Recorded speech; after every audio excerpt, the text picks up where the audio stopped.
my colleagues, and eminent doctor. I welcome Dr. Vijay Neglur for this special webinar. And sir, first of all, I just want to take a few minutes to introduce you. We have today our speaker, Dr. Vijay Neglur. Dear participant, as you know, I, Virod Mishra, welcome you all for this crucial update on COVID-19 as well as diabetes. As we are safe at our home, there are thousands of doctors, nurses, and paramedicals who are there outside who are saving the precious life. That's why we are safe at our home. We salute all these doctors, nurses, and paramedics for their contribution and endless effort for doing the great job and contribution in saving precious life. Today we have our speaker, Dr. Vijay Neglur. He don't need any introduction. It's my privilege to and honor to introduce him with the participants. Dr. Vijay Neglur is MD and FICP. He is currently consulting physician and endocrinologist. He is a director at Renuka Hospital for Advanced Diabetic Care based at Dombivli and doing practicing for last 35 years. He is also director of Dr. Neglur Diabetes Specialty Center at Thane. He is consulting diabetologist at Jupiter Hospital, Thane. Current position, he is a fellow of Indian College of Physicians. He is also president of NADR, Neglur's Academy of Diabetes and Research.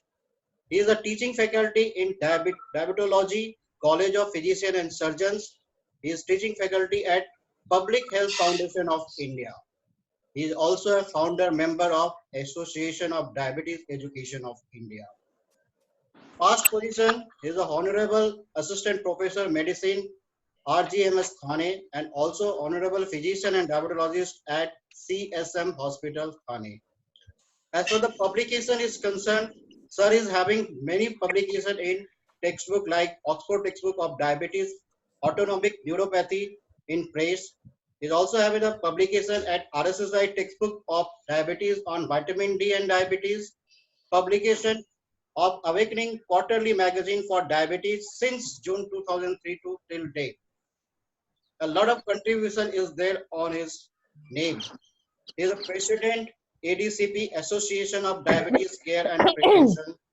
He is also chairman, Scientific Committee, RSSDI 2012, held at Mumbai.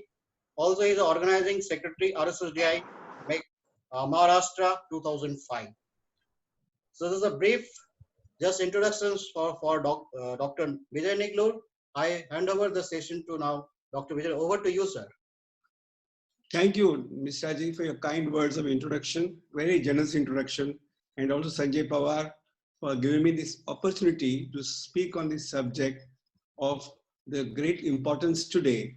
And all of us are very worried about this particular disease and how it's going to take its turn, what is going to happen, is all the unanswered questions. We're going to dwell on that. So the insight into diabetes and COVID-19 is what we're going to discuss today. And this is what actually we hear or we see is the market on the left-hand side. This is the Wuhan market, which is famous for selling all live animals and all kinds of animals. They sell all kinds of rare animals as well, and this is supposed to be huge market in the world. And the reason I'm showing this market is this is where the origin of this particular disease began because of contamination, the virus jumping from these animals through bat. Bat is what is shown in this picture here. Bat is a kind of a mammal which carries more than 160 viruses. And these viruses jump on this particular animal called pangolin, which is supposed to be the delicacy of Chinese. They really like to eat this pangolin. And from the pangolin, we have got this mutated coronavirus, which is supposed to be enveloped RNA virus, which has created a havoc in the world as we see today. And that's how the Wuhan market or China is basically responsible for spreading this disease across the globe. And that is the coronavirus disease. And therefore we call it as COVID, corona virus disease is what is called COVID, or the coronavirus is the one which produces this disease called COVID disease. Now, if you look at the extent of the disease, you can see about 1.8 million patients are affected. This is the record of yesterday, 13th of April. Today, they must have been added more.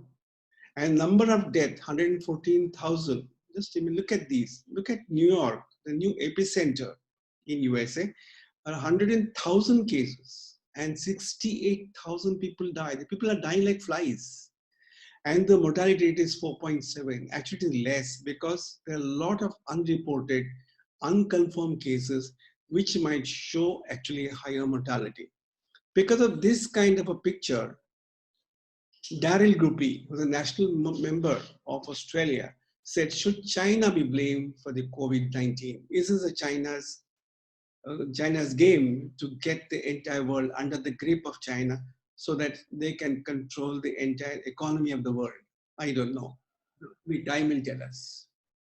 If we look at the metabolic disease fatality rate because of COVID, you can see here the cancer can cause 5.6%, hypertension 6%, and 6.3% is the chronic respiratory disease. You have diabetes and you have coronary disease, the COVID disease, it causes 7.3%, and a cardiovascular disease causes 10.5%. So it's quite devastating, especially when the coronavirus affects a diabetic patient. And this exactly is what the virus is. This is the virus, which is shown in the picture here. And this is the genetic material, which is called positive sense RNA. Why it's called positive? Because it does not require another agent to replicate it. Directly can go into DNA and replicate itself. So that's why it's called positive sense RNA. You have the envelope, which has the envelope protein. Then you have a spike protein, and there's also membrane protein. And this is the way in which you get the infection into your body through the respiratory tract. Respiratory route is a primary cause of the disease in human body. And if you go to the back history, somewhere in about 2002, 2003, China experienced a similar kind of infection, again by coronavirus, and that was called a SARS virus, which is called the severe acute respiratory distress syndrome. These people had a similar manifestation. They required ventilation, but this disease was restricted only to institutions. Did not spread very far, but of course did have the mortality rate, which is very similar to today's mortality rate of coronavirus disease. MERS, which is from Middle East respiratory syndrome, which also has the same virus, coronavirus. It is again in Saudi Arabia in 2012. This has a very high fatality rate of 10%, but the disease was restricted only to Middle East countries, did not see the other countries as well. And now the existing pandemic of 2019, because it began in December 2019, that's why it's called as 2019 coronavirus disease. Just to remind you, ordinary cold that you get, the coryza word has come from coronavirus. So coronavirus is the same virus which also causes a common cold in most of us. So when you have to talk about diagnosis of COVID-19, these are very typical atypical symptoms like respiratory symptoms, cough, fever, dyspnea, and viral pneumonia. When you say atypical, there are certain symptoms that are really atypical. We have to remember that. One is, which is very peculiar, as described, is anosmia. Patient may not have fever, will just come with anosmic symptoms. These are the patients who could be a carrier of the disease. They are asymptomatic, but they only have one symptom of anosmia, very peculiar symptom. There are many cases reported, especially from China, with this kind of symptoms. The second, which is uncommon symptom, the atypical symptom that you see in coronavirus disease, is the mental confusion, sudden confusion, mental confusion. Some people have something like mild focal epilepsy. These are some of the rarer manifestations of the coronavirus disease, though epilepsy was described more in the influenza virus, but it can also come with the coronavirus disease. So the diagnosis of this that we have today is the epidemiological. Clinical, which I said, these are the symptoms, there's certain atypical symptoms. We'll talk a little bit about detection of test. We'll talk a little bit about chest M. We'll also talk a bit about immune identification and the blood culture. So this is the first publication which was published in New England of Medicine, which looked at the people admitted in China hospital. So it looked at 3 patients. three profile patients. The first patient was 49 years, second was 61, third was 32 years. And all these patients were admitted in the hospital with symptom of fever and cough. Unfortunately, the patient number 2 died on January 9, 2020. And these are how the patients came. The patient 1 had a similar symptom of cough and breathlessness, and the pneumonia was diagnosed on CT scan, and he was a retailer in that seafood market in Wuhan, which I mentioned earlier. In the first slide of mine, I showed you that market. This is the market this fellow was having a shop there. And this is the patient number 2, had cough. 7 days later, he had dyspnea. He required ventilation. And of course, he was also a frequent visitor of the seafood market. And this patient died on 9th of January. So when these two patients, a few patients started getting admitted somewhere in the month of December 2019, around 27, 28, 29, people got suspicious. What could be the possibility? So therefore, the Center for Disease Control from China dispatched rapid response team to accompany Hubei provincial areas of the Wuhan city to conduct epidemiological and etiological investigation. The main whistleblower was Li Wenliang, who was actually an ophthalmic surgeon at very young age of 34. He just put on his WhatsApp group that there is some kind of virus which is going on in China, which is killing people. Actually, he was not seeing these patients, but it is the one he kept on sending the message. And therefore, created a kind of insecurity in the minds of people, and that's why he was arrested. After having arrested, he was made to write down a declaration that he has done a wrong thing by doing this. Actually, there was nothing like the virus. And eventually, when he went back to work, he saw a patient of glaucoma who was actually an active sufferer of the same disease of COVID. And he also got infected by this disease. And on 7th of February, he passed away in Wuhan hospital. This was the story of the man who first initiated the movement in the people that there is something new virus. And for telling the truth, he had to pay the penalty. And at the same time, there was one more lady called Ai Feng, who was working as the emergency department chief. And she identified these patients who were getting admitted, and they quickly become bad. They quickly need ventilation, and most of them did not do well. She tried to aspirate the bronchus lavage and lower respiratory tract samples, and she studied them on this microscope. This is called an electron microscope. The microscope, when it uses electrons instead of light, it's called electron microscope. The advantage of electron microscope is you get a high resolution because of short wavelength of the electron, which is 100,000 less than the light. The light wavelength, and if we compare electron wavelength, electron is far less. So it gives you better resolution. And also what is called a negative staining. What it means negative staining is when the background is white, and when you have these identified, see, look at these viruses, which can identify them as a black spots. That's why it's called negative staining. And you can pick these virus particles. These are this dead cilia, you can see here. And this is again the same particle. This is what she saw. And so this is something different virus. And she said, this is possibly a new virus, a new disease. That's why it's called novel coronavirus. N stands for novel. Novel means new, so it's called new coronavirus. And she used a special technology, which is called a transmission electron. Electron is fast, transmission electron is super fast. So it gives you very good clarity of the picture. And therefore, these patients which were seen in China, the 41 patients who were first admitted in the month of December, and 20% of the patients had diabetes, 15% hypertension, and 15% of cardiovascular disease. And the majority of the patients were men, 73%. And his data was collected. They collected these samples and they analyzed on RT-PCR. RT stands for reverse transcriptase. PCR means polymerase chain reaction. You need to convert from the RNA to DNA and then make it polymerize and then stain them with kind of a probe. And then you can see that this is positive or negative, or what is called a next generation sequencing. This is how you can do the test and identify the disease. Now, this is very important. The date of illness and onset age distribution of the patient with laboratory confirmed coronavirus disease. Look at the people here. Around 25 to 49, you get large number of admissions, but admission ICU are lesser compared to general ward. As you go down the age, say about 65, Number of patients are less, but see, look at the ICU admissions are equal to that of a general ward.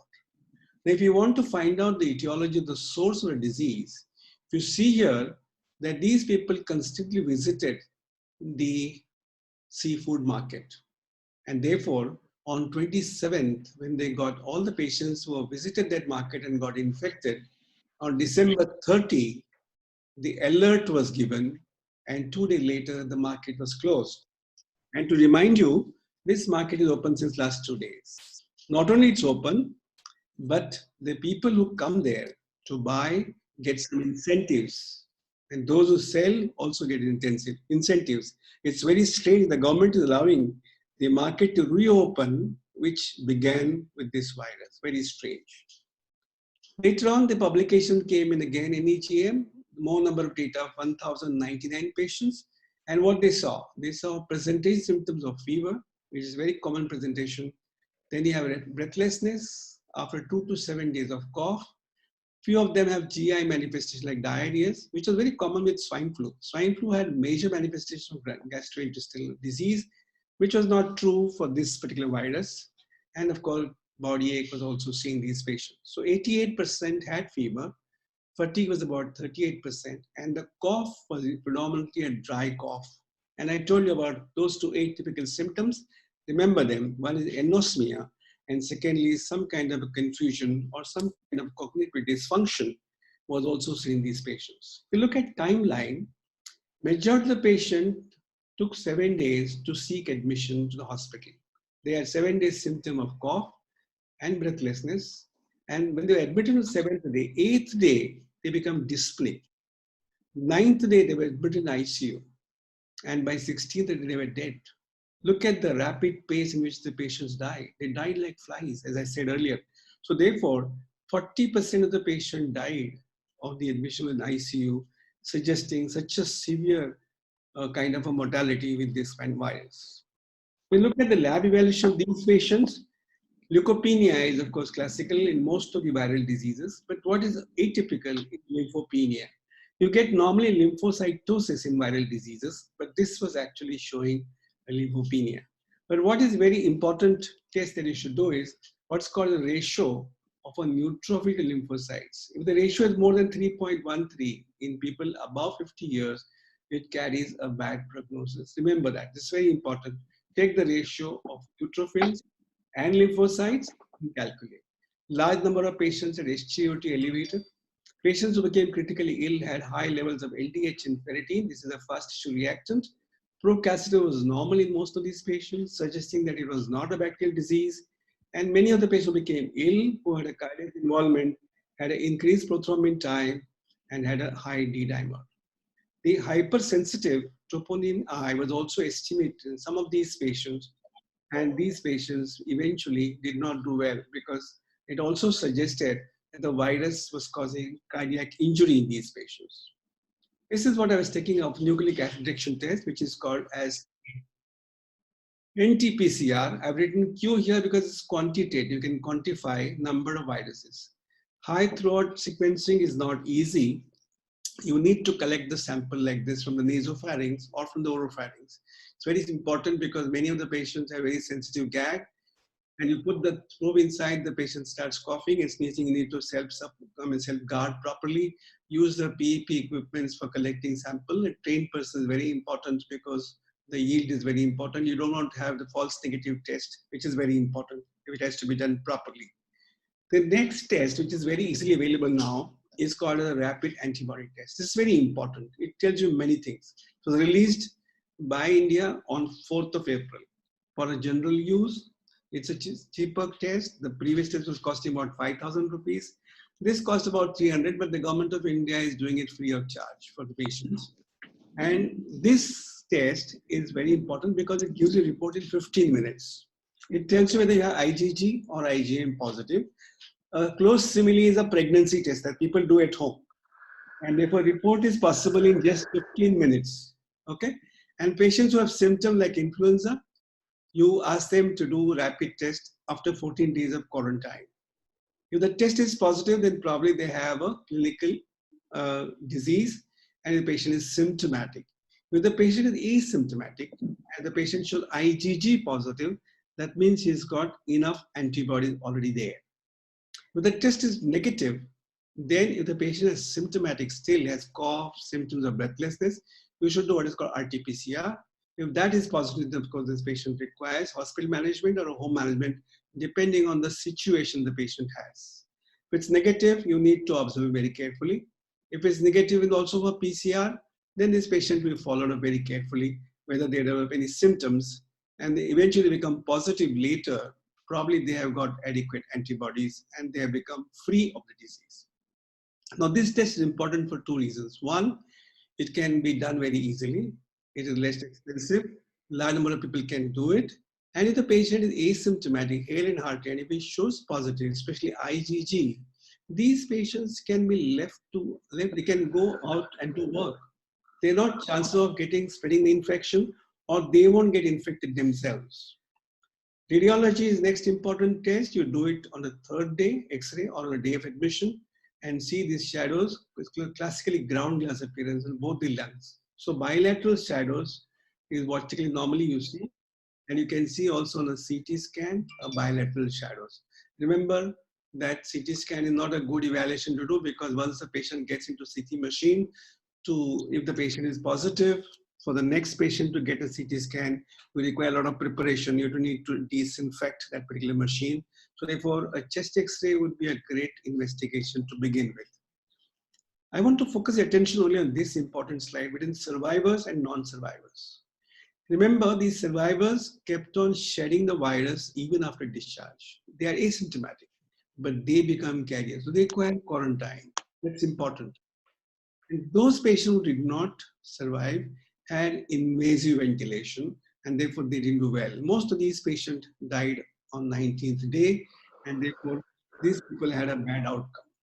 Now, how would we manage these patients? I think all of us know we should wear masks for everybody. In the past, there's a confusion. They said only those who work in the field, like doctors, nurses, paramedical staff, should wear a mask, but everybody should wear a mask. The reason why I should wear a mask is a Czechoslovakian study, where Czechoslovakia made it compulsory for every individual to wear a mask. And they have contained the virus significantly. They have reduced the transmission of human-to-human virus very significantly. There are various kinds of masks, the ordinary masks that we have, and these are called respirators or called surgical masks, or what's called as an N95 or N100 mask, which filters almost all the particles less than 0.3 micron in the size. These are the good for doctors who are working in the field, where the chances of getting infected are very high. Therefore, these should be reserved only for medical professionals or a paramedical staff who are dealing with this virus day in, day out.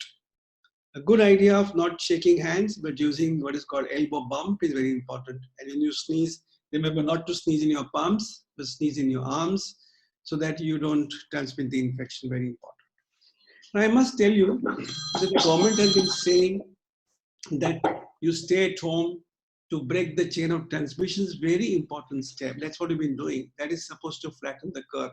And the best example is the Bhilwara example from Rajasthan, where when Dr. Yusuf Khan got first infected, and he went to the authorities concerned that he has never traveled anywhere.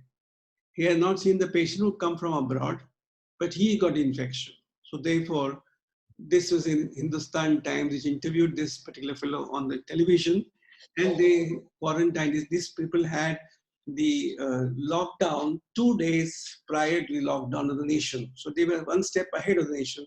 And today they could contain the virus very significantly. The best example I can feel where the people in the society went out of the way to help the government to straighten the curve as much as possible. Of social distancing, very important.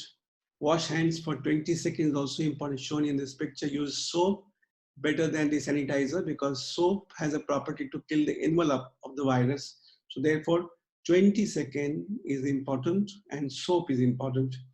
Then wear the mask, I told you about it.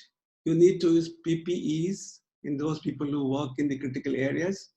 And keep on, important thing is isolate the patient.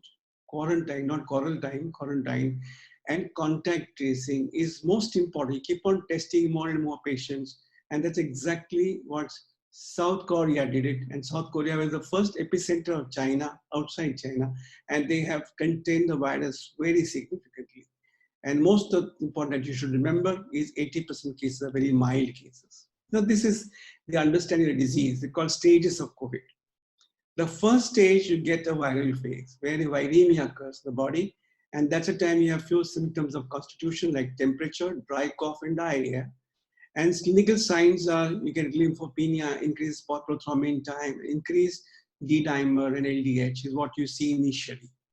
As the patient progresses into what's called pulmonary phase, in this phase, patient has more breathlessness, shortness of breath, and it becomes hypoxic. This is the stage where it becomes hypoxic. And that time you get abnormal chest imaging, you get those bilateral shadows, you can see the ground glass appearance, and they also get a rise in the SGOT, SGPT at this point of time. And the stage 3 is the worst phase. This is called the hyperinflammation phase, where the patient has shown massive inflammatory response. And this is what is called ARDS, or which is also called a septic shock or a non-cardiac pulmonary edema, where you get elevated inflammatory markers like CRP, interleukin-6, LDH, and so on and so forth. So this is how the patient goes in the phase. If your immunity is quite good, if a good herd immunity, normally you get all right by 7 to 8 days. Large number of young patients do not progress in these because they have a good amount of herd immunity. And what is the herd immunity? Is immunity you have got it without exposing to that disease. Like we have never exposed to COVID disease because a new virus. And we have what is called as a killer cells, which are specialized T cells, which work the job of killing the foreign invader and also mast cell or a macrophage. These are two important naturally occurring cells which give you herd immunity. There's a very interesting study from the Nordic countries. And what they do tell these people that you have a sauna bath very frequently.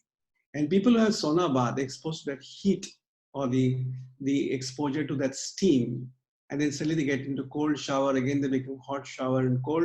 In that way, you get good response of the macrophage. The mast cells are the one which become macrophage when they come into tissue. So this is a beautiful response, and here you can contain the disease by just simple techniques to boost your herd immunity by way of increasing your killer cells and your mast cells. So the entire disease can be classified into 3 groups.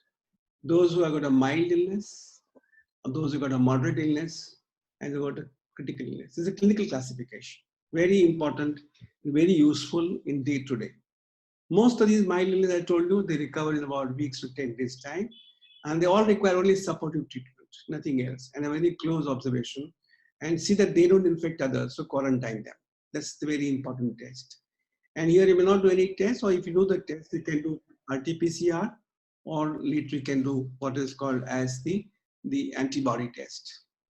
The moderate illness are the ones who become dyspneic, and they require admission in hospital.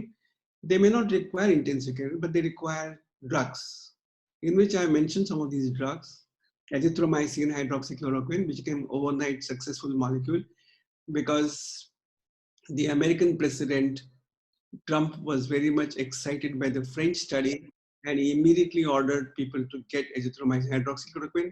Honorable Prime Minister also was very kind enough to donate hydroxychloroquine to USA because that formed a very basic treatment. Most of the people, almost the studies, which are small studies of course, there's one new study which was 1,000 patients, showed a good results with this combination azithromycin and hydroxychloroquine. But again, there's also the other side of the story, some people have died also because of prolongation of QT interval. Remember not to use it indiscriminately unless you're sure about it. Oseltamivir is what we use for swine flu. This is the one which blocks the neuraminidase enzyme, therefore does not allow the virus to replicate, but not found to be useful. Lopinavir, ritonavir combination, which we use for HIV infection, has also been tried in certain places. It was tried for Ebola virus, was also tried here. There are some reports, but the report from China is not promising. It does not show good results. These are the very ill patients. They require intensive care. And here we require drugs, like you require the treatment with all those all the biological drugs which to block the interleukin-6, you have to block the release of cytokines, and you have remdesivir, which is also kind of a treatment available now, interferon and all steroids, all those kinds of treatment available. And here the problem of the patient's prognosis is not good. They may not do well despite of all your efforts.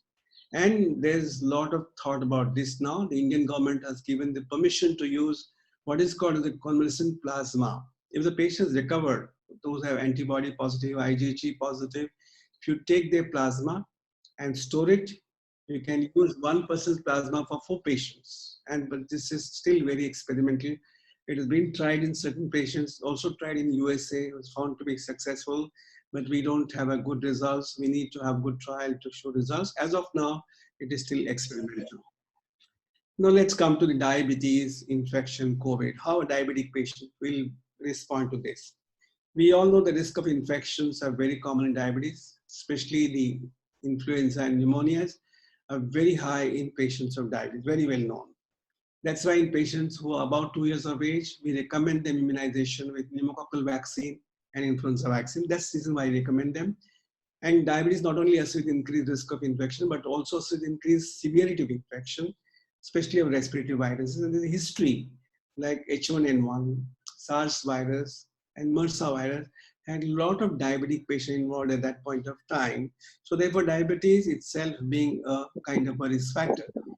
But there's a limited data presently. We don't have much data, and therefore we don't have much data as of now to say what about COVID. But whatever we have data, I'll just share with you. There's about 1,099 patients, again seen in China, Wuhan, where the mean age was 47 years and 40% were females. What did we find? We find that those patients who had the severity of disease had diabetes. For example, if you look at here, that severe patients, about 179, that was 16% of the patients who had non-severe severe, is again, the severity was more in diabetic patients, and also patients who met with the primary patient's composite endpoint, for example, the infection required ICU and death, also common in diabetic population. So in China, about 1,000 patients studied, 26% of the patients had a bad outcome, those who had diabetics. And therefore, diabetes was commonly seen in patients who had a severe COVID-19 infection. There's one more study which looked between survivors and non-survivors. I told you earlier on a 28-day mortality, the outcome, and this is published on February 9, and these are diabetes as a comorbidities among the survivors. And we see if you have diabetes, the non-survivors are very high, like 22% who did not survive, majority have had diabetes. So diabetes was, in these patients, was a signal suggesting that they did not do well. If we look at the Chinese data of 44,000 patients that they studied, there was 2.3% fatality rate. If you're above 70, it was 8% fatality, and above 80 was 14, cardiovascular disease was 10, but if you're diabetic, then it was 7.3%. So it's quite high compared to a non-diabetic population.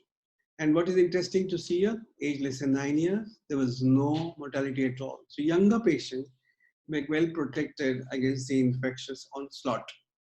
So are the patients of hypertension, COVID, again, there's any connection? Because hypertension and diabetes are quite together. Because we know that SARS virus or SARS-CoV virus binds with the ACE2 receptors. And ACE2 receptors gets overexpression, especially in patients of type 1, type 2 diabetes who are treated with ACE inhibitors, ARBs. And therefore, the increased expression of ACE2 should facilitate the infection in a patient of hypertension who's taking ACE inhibitors and ARBs. That is what you normally draw a conclusion as a corollary. And based on this, the PubMed search on Feb 2020, authors did not find, these are the authors who did not find any evidence to suggest that there is a close connection between the ACE, ARBs and the increased incidence of infection because of with COVID virus. And therefore, most of the organizations have said there is no connection like this. And this is what the schematic diagram. This is the ACE2 receptor in the cell, and the SARS-CoV virus 2 takes that as a attachment site and gets into the cell and then multiplies itself in RNA, and therefore new viruses are ejected out of the cell. Therefore uses the cell machinery to produce its own protein, its own the genomic protein, and therefore replication of virus is very well known. Remember, we call for virus not multiplication but replication. because viruses are not cellular organisms. They are not cellular organisms. They're not living organisms. They only have genetic material of RNA or DNA, either of these. But they use the machinery of the human cell and fool the ribosomes to make their own proteins. And therefore, they are called replication of virus, not multiplication. So the American Heart Association and the ESC have said that you can continue ACRBs in patients of hypertension, diabetes, and there's no need to have a panic about this, and you can jolly well continue these medications. Again, if you look at the cardiovascular complication, I told you earlier, that patients with existing cardiovascular disease did very badly. There's a fatal outcome in these patients. You can see here the arrow showing the steep rise of fatal outcome in patients who had elevated of troponin T, again suggesting that the cardiac injury was produced by the virus. So virus definitely has effect on the cardiac muscle as well. The International Diabetes Federation has given the guidelines to manage diabetes during illness of COVID. He said that the following steps should be taken. Take diabetes medication as usual. Insulin treatment should never be stopped. Test blood glucose very often, every 4 hourly. Drink extra calorie-free fluid and keep yourself well hydrated. Weigh yourself every day. This is especially patients of type 1 diabetes, think that they won't get into diabetic ketoacidosis, and check temperature every morning. This is what they're saying, and drink plenty of fluid so that you're not dehydrated. This is what they said. From India, Diabetes Metabolic Syndrome Clinical Research, Ritesh Gupta, Amrita Ghosh, Avdesh Kumar Singh, and Anup Mishra from Delhi have said that it's important to have a good glycemic control during the infection. Patients with existing cardiovascular disease, CKD, should be very careful. They should take extra precaution, see that they don't get into dehydration. They require periodic checkup. Nutrition should be looked after very carefully. Any deficiency of mineral, vitamins should be taken care of. Exercises have been shown to improve the immunity, though it may be prudent to be careful to avoid crowded places like gymnasia, swimming pools, because you can't maintain social distancing there. And vaccination with influenza and pneumonia important.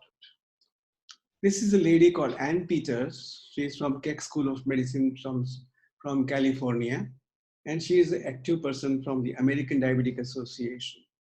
And she has been saying, this is the last mail which is sent on 10th of April, that is 3 days ago. She's saying, I'm seeing what we expect. The most patients, even those at high risk, can be treated if the disease is recognized early and treatment is available.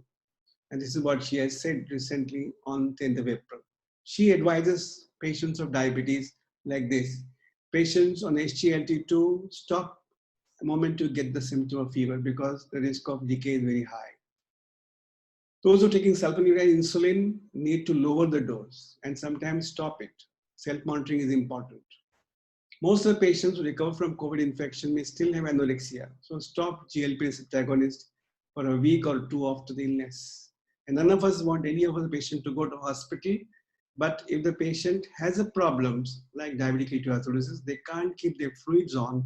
They must not waste time, but go to the hospital as early as possible because they can become critically ill in no point of time. A lot of discussion on DPP-4 and COVID infection. DPP-4 is nothing but CD26, and CD26 has an important function of a growth factor, and therefore when DPP-4 is also a kind of a docking receptor for the COVID.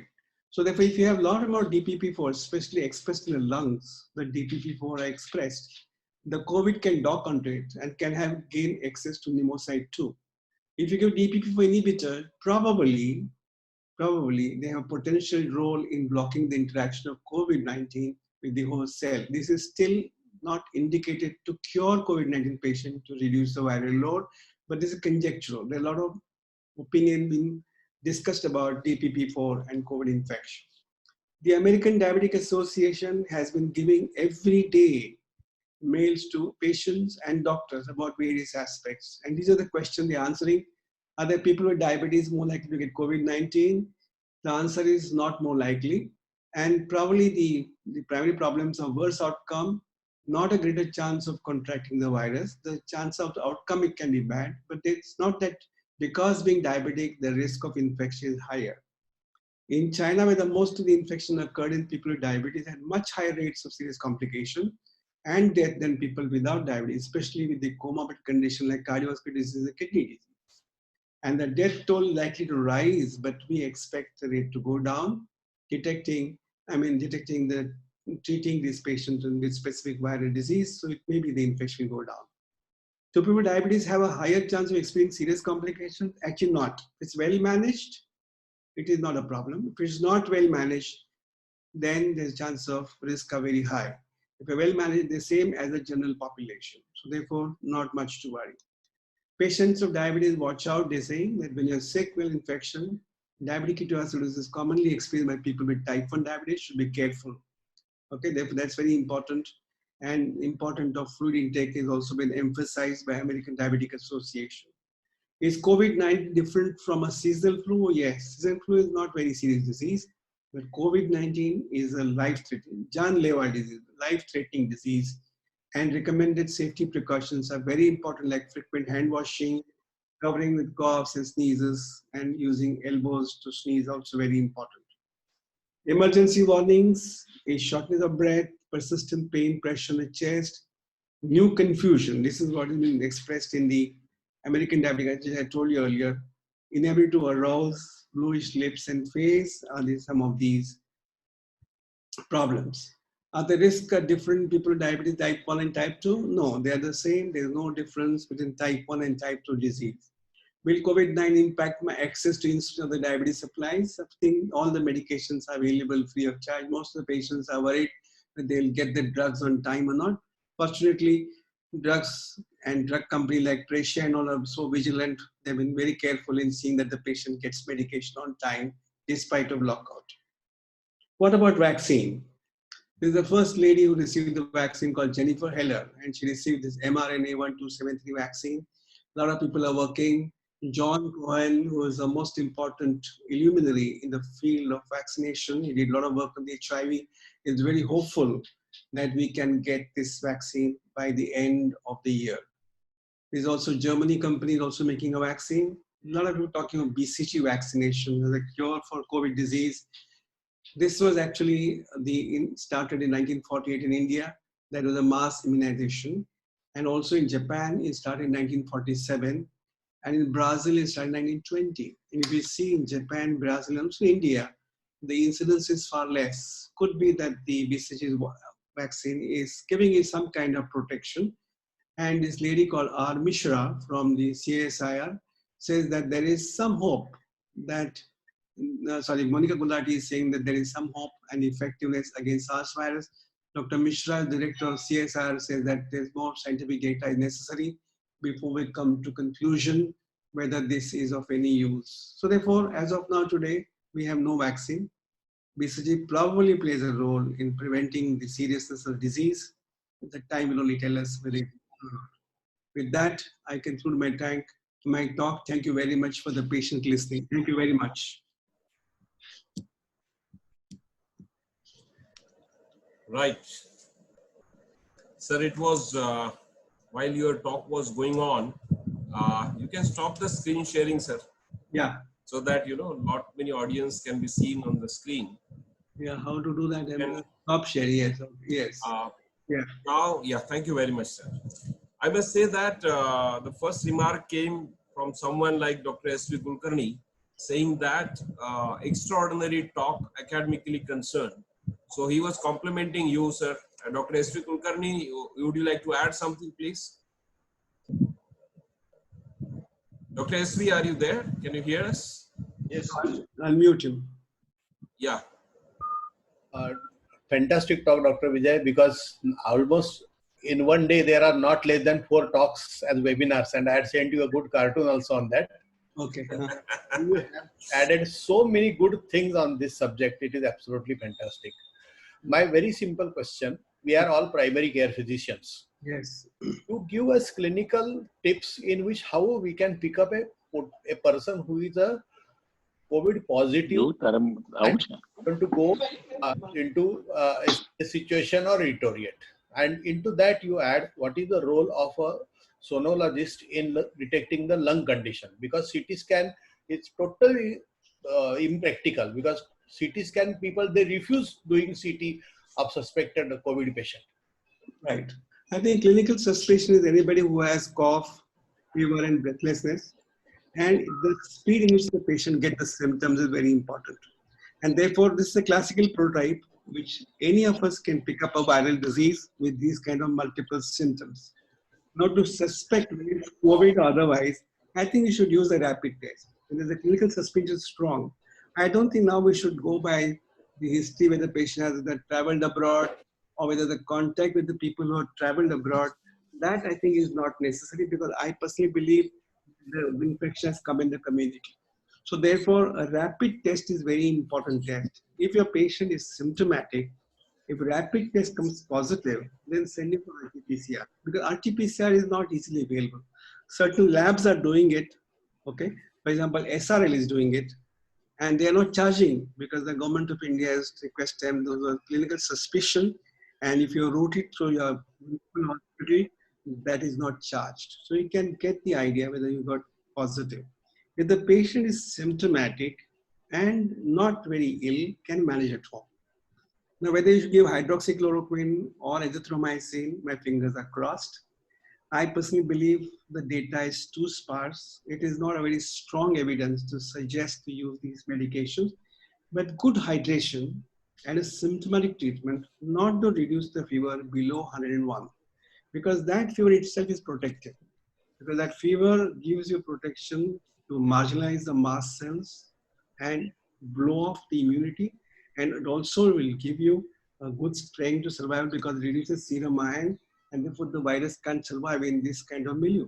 So keep it up to 101, hydrate the patients well, and if the patient is otherwise done well, quarantine is also very important because he should not infect other people. So that if you do it, I think you've done quite well for a primary care. Those who become breathless or those who are ill, they require hospitalization, and that is different altogether. And there, the entire treatment is desperate. Means we do not know exactly what works. It only God only knows GOK, so God only knows what works, because then the treatment is all empirical. Thank you. Thank you very much. Dr. Amrita Mohan Raj is there. Madam, you have the question. Please go ahead and ask the question. Dr. Amrita Mohan Raj. Good evening, sir. Good evening. Sir, my question is whether hydroxychloroquine is necessary even our normal OPD also, because we don't know the patient is which we met 2 days before. After 2 days, if they come to positive, we are in the suspicion of whether we have infected or not.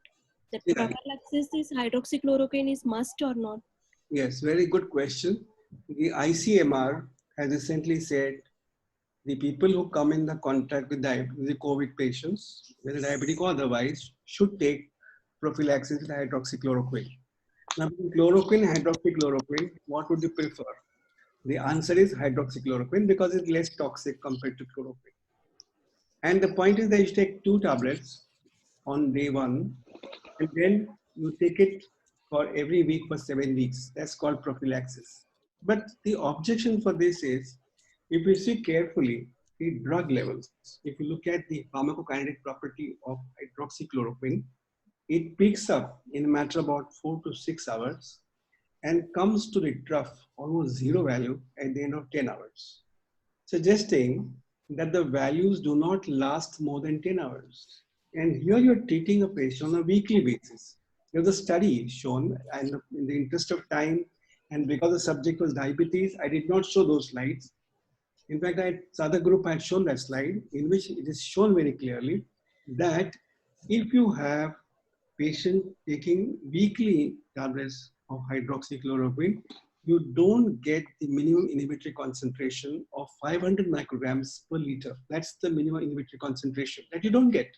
So therefore, I don't know whether the purpose of treatment is anyway scientific. I have no idea about that. I personally feel it is non-scientific. The next question you might ask me then how it is scientific for malaria.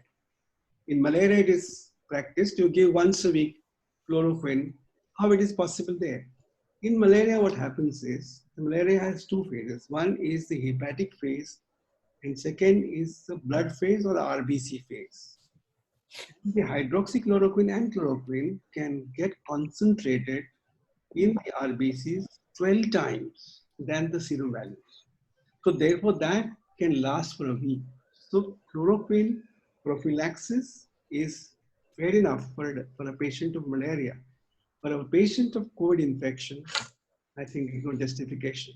You must take minimum 3 tablets to achieve the level of 50 micrograms per ml or 500 per liter. So that is minimum you require 3 tablets. But then you see once a week, I think it's not justified as per scientific answer. But the ICMR says you can take it. Okay, sir. Great. Yeah, Dr. Amrita, you have some rebuttal? No, sir. Finally, we have to take it or not. I think that's what I told you. I told you scientific reasons. The best idea is to protect yourself. Use mask, use gloves, use sanitization, keep the distance. If you want to examine the patient, examine the back of the patient. Don't go on the front. If you follow these simple tips, you can protect yourself. I don't think, in fact, by taking the hydroxychloroquine, I think that you're giving false protection. You become bindas and you say, no, I've taken tablets, it's okay. It's like, leave 52, no? It was first put in the market. People said you can take leave 52 and get protection in liver. And all these patients died of liver cirrhosis because they kept on taking alcohol because they think they're taking leave 52, so their livers are protected. So that is what people get a false sense of protection. Though ICMR is a good body which has said that, I personally feel, this is my personal opinion, my very, very personal opinion. I leave it to you to decide. If you take good care of yourself, Amrita, Yes, sir. Yes, sir. no need to worry. Yes, sir. Thank you, sir. Thank you, sir. Thank you, sir. Great. Thank you, madam, for the wonderful question. I think many people do have the questions, but answers are not being given, but very, very nicely and scientifically with the guidelines he has said. Dr. Manish Sachdev has one question. Dr. Manish, can you just go ahead? Yes. Thank you, sir, for a very nice talk. Very informative. What is the mechanism of action of hydroxychloroquine in prevention or prophylaxis of COVID? And anyway, some of the patients are already on hydroxychloroquine for diabetes management. So they are protected naturally? Yes. I think good question. How does the drug work? Now, drug works in multiple places. Now, hydroxychloroquine first works on the receptor, ACE2 receptors. ACE2 receptor get glycosylated. Once receptor is glycosylated, then virus is entering into the cell. Secondly, as the virus gets into the cell, it goes into endosomes. And endosomes have actually acidic pH, and the virus can survive in that. And the hydroxychloroquine and chloroquine increases the pH of endosomes, and therefore cannot make the virus survive in that particular medium. And secondly, it also inhibits the toll-like and therefore the cytokine storm can also action at the entry, action at the replication, and action to prevent the cytokine storm. At 3 sites of action. And all the 3 sites are supposed to be fully active in a given patient. Also, sir, it has the impact on inflammatory phase of pneumonia too, right? I said that cytokine storm is interleukin 61, and that is a storm. You know why? What is actually pneumonia? It is not infecting air. Iron radical harm. I'll come to it. You want me to answer that also? Yes, sir. Okay. What actually happens is there's a transfer of oxygen at the level of alveolus. The oxygen that comes in the alveolus has to cross the membrane and reach the plasma, reach the RBC. Okay. Now what happens is that the COVID virus, COVID infection, is supposed to strip the heme particle from the beta hemoglobin. The hemoglobin is alpha 2 and beta 2. And this heme part is stripped off. The oxygen carrying capacity goes down. Now, how do you know this? When you come to check the patient SpO2, SpO2 is on the because the oxygen carrying capacity becomes far less. So therefore, the patient's SpO2 is less and the patient is breathless. That's how you can identify these patients who are now heading for a frank pulmonedema. In the frank pulmonedema, what happens is even the partial oxygen pressure also goes down. Before that, the partial pressure of oxygen is normal. So PaO2, if you check from the ABG, the PaO2 was initially normal, but SpO2 less. Eventually, the PaO2 also goes down and SpO2 also goes down. That means there is a large amount of fluid collected in the alveolus because of storm, and therefore the oxygen difficulty in crossing the membrane and reaching the RBCs in the capillaries, and therefore the gas exchange becomes defective. If you want to answer in terms of oxygen dissociation curve of the hemoglobin, there's a shift of the curve to the right, not to the left. Normally expected to go to left, but it is to the right, and therefore the oxygen carrying capacity of the hemoglobin goes down. I hope I answer your questions. Yeah. Sir, Dr. Rajesh Gajra is waiting since quite long to ask his question. Sure. Dr. Gajra from Mulund. Sir, can you just please go ahead with your question? Dr. Rajesh Gajra, am I audible to you, sir? You need to unmute and then ask the question. Dr. Gajra? Okay, I think, yeah, we can move on next. If he comes in, then we will take the question. Yeah. Can we have the next question, please?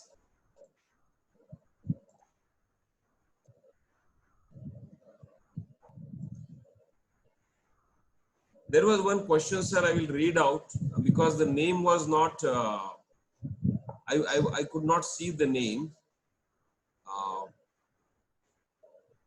Antiretroviral drug, how far they are good enough in treatment of the COVID-19? Yeah.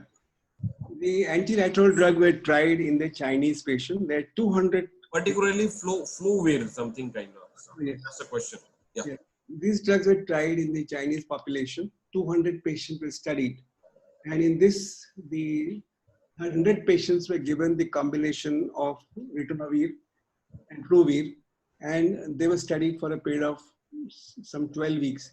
And what was found that there's no difference between patients who received this kind of treatment with the antiretroviral therapy versus the standard care. There was no difference. There's no much significant improvement in this particular case in patients studied in China. The thought of using this antiretroviral drugs in patients of COVID came from Ebola virus study.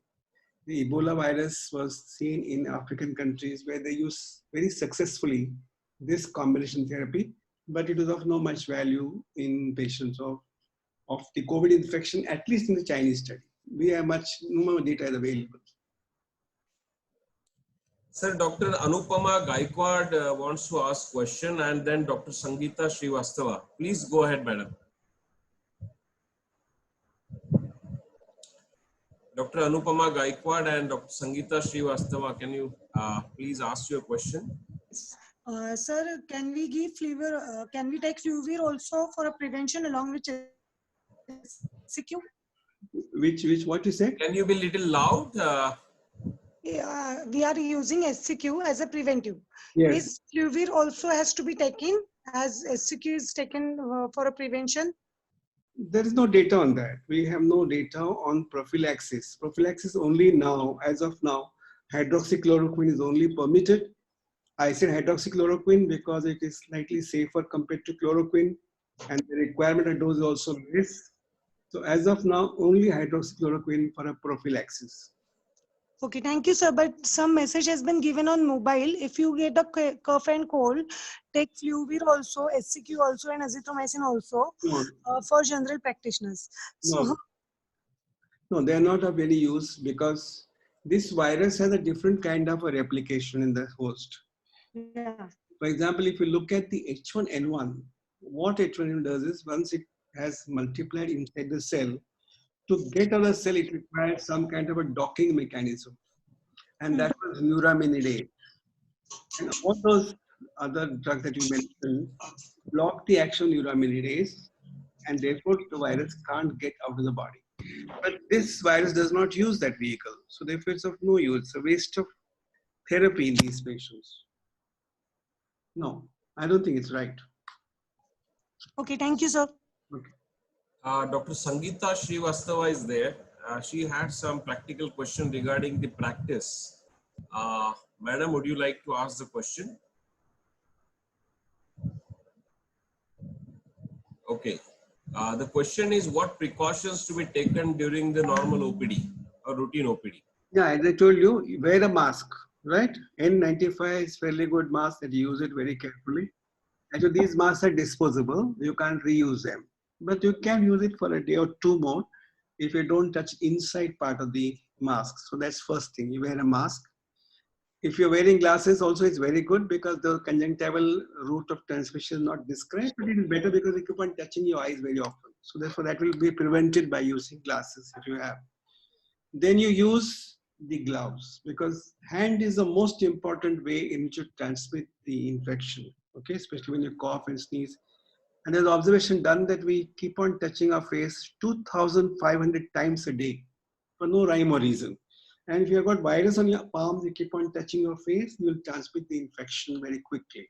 But this virus has the R naught of 2.5, which is quite high.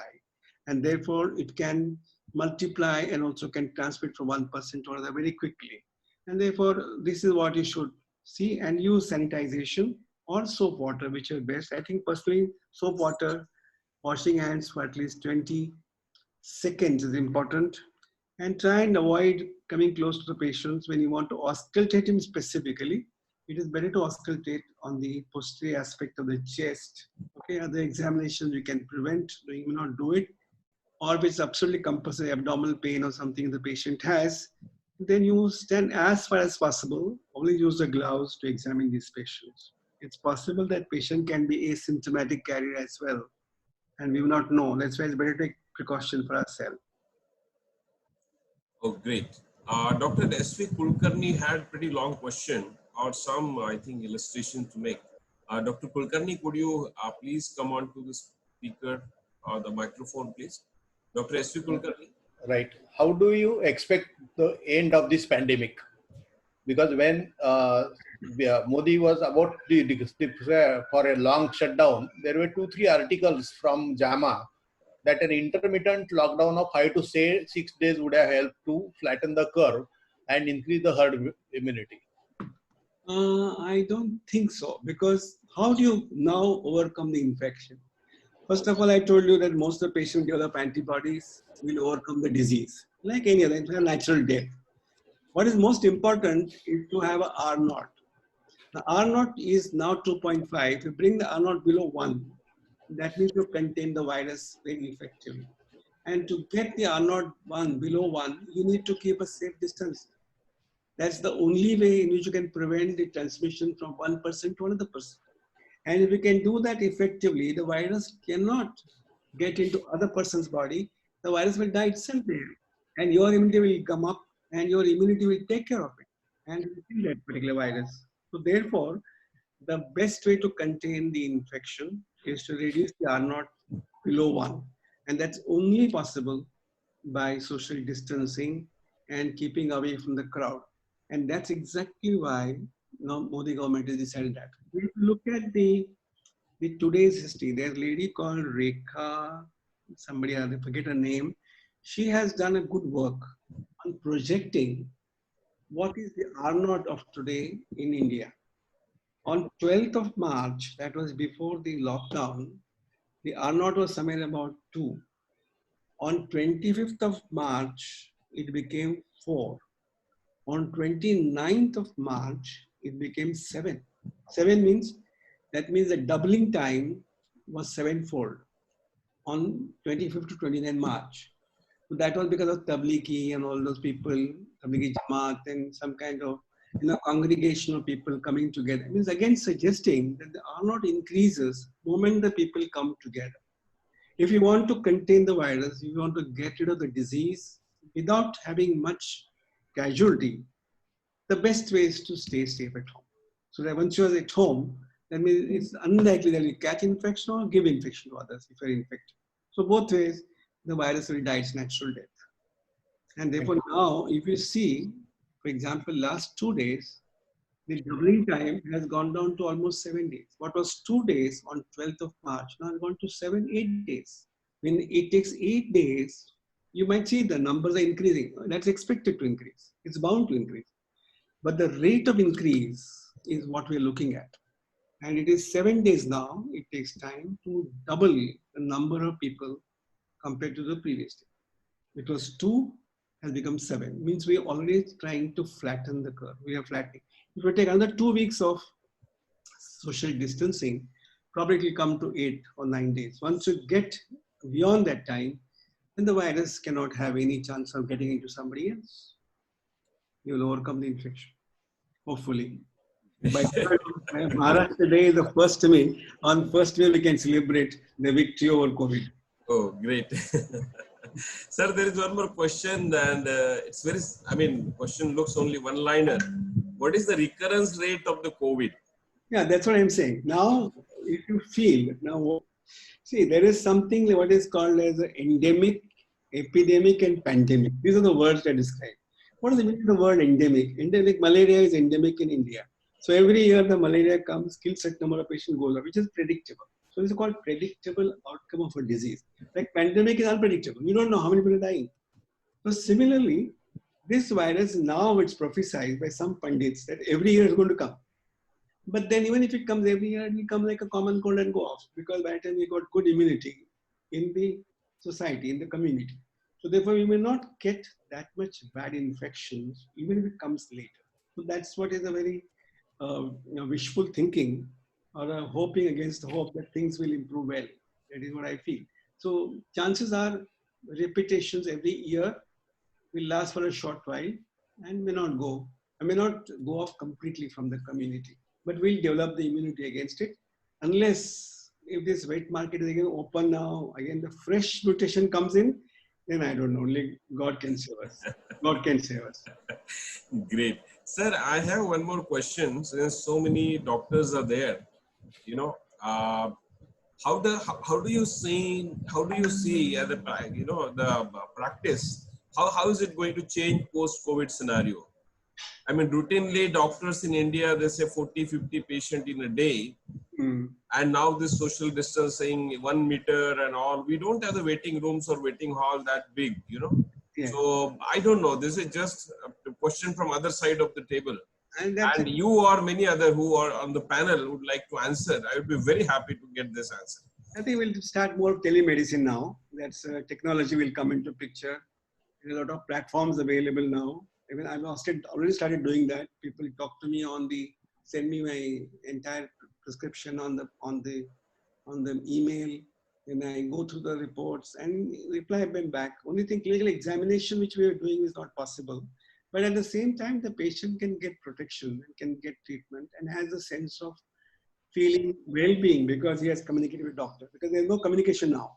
Because we are not going to hospitals or the clinics. The patients can meet us. Everybody does not have communication on the phone, or we don't receive everybody's phone because some pieces with the other. So the communication is missing. So that will create more confusion. With this kind of telemedicine, I think probably things will ease out and people will stay at home longer time and see the patient at a greater leisure time. Thank you very much, sir. I think it was wonderful talk, and I'm sure as many questions as we could take. We have already taken a lot of time of yours, Neglur sir. Thank you. And I don't have words to just say thank you. It's a very small word. You have always been there whenever we wanted you. And through this medium, many in the audience would have got enlightened about and got answers to their questions. So I express my sincere gratitude to all the audience who have joined for this novel webinar. And I thank Dr. Neglur for accepting our invitation and coming on to this. Sir, thank you very much.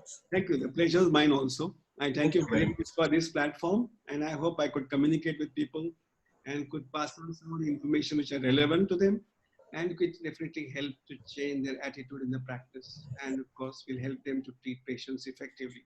Thank you very much. We were to close, but Dr. Vinod Shah has raised the hand. So I think if you allow me, I can take one more question. Yeah, sure. And Gajra also, I saw something is. Yeah, Dr. Gajra is also there, but he said his question is answered. Dr. Vinod Shah, please go ahead. We can take that last question. It could be last word also. It's difficult to stop the temptation of asking the question to Dr. Neglur. Please go ahead, Dr. Shah. All questions are answered. So I don't want to now answer really any question now. Okay, okay. Thank you. Ah, Thank, ah, thank you very much. Thanks a lot, sir. Thank you. Thanks for joining. thanks, sir. Thank you very much, Neglur, sir. Thank you. Thank you, sir. Thank you very much. Thank you. And thank you, participants. Thank you, my colleagues. Thank you, sir. Okay, thank you.